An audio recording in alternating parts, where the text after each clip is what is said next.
Nice for 5 minutes. Yeah, Mr. Jaffe, I'd like your comments on a few things as we look at the economic situation right now.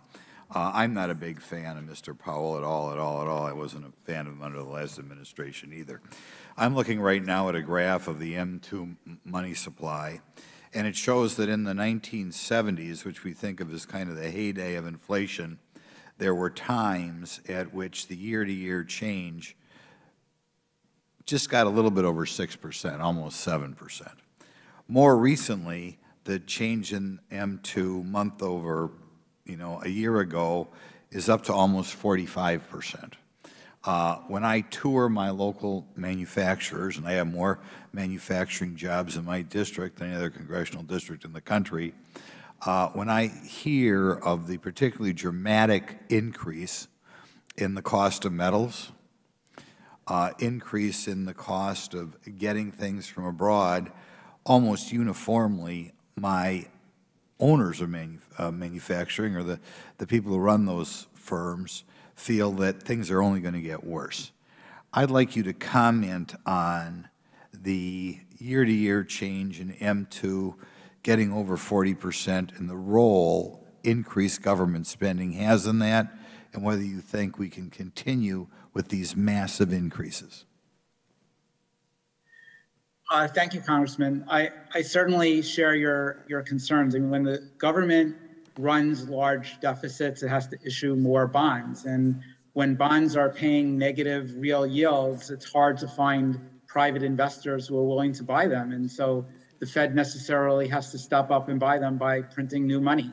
And so that is exploding the money supply right now. And I think the long-term effects are very concerning. When we had the episode of inflation back when a lot of us were little kids, it started in the late 60s and it wasn't taken care of really until the early 80s.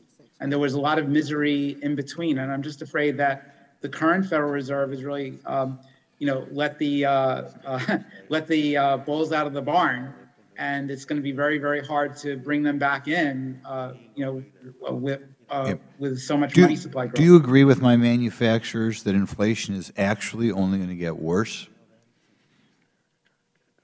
It's really hard to project month to month. I think over the next couple of months, because of the gasoline prices, we'll definitely see a worsening.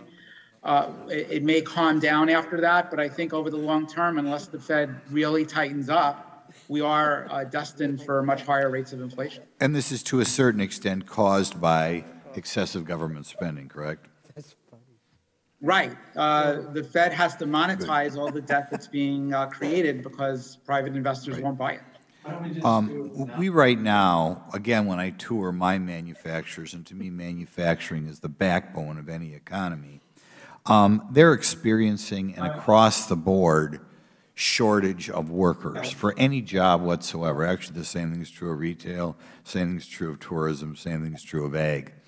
Do you think now is the time to increase government spending or hire more government workers, or now when we have, I think, record number of job openings, is maybe the time to rein in government spending out of necessity? As a matter of fact, given all the jobs out there, I can't think of a time in my lifetime in which it's more demanding of decreasing government spending and freeing up some of those jobs for the private sector. How do you feel about that?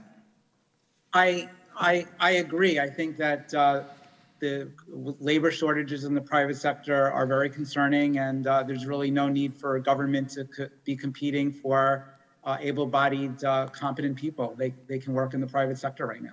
Do you think that now is a good time to maybe cut back on government with the economy booming so much?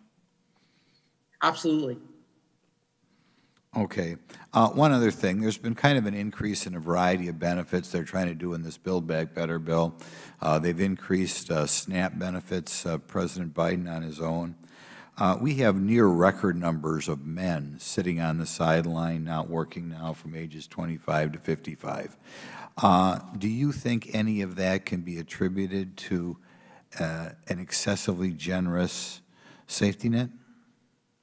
Yes, I think when the stimulus checks went out and the child tax credit was available and there were other sources of free money, I think people had less of an incentive to work, and I think we're continuing to pay the penalty for that.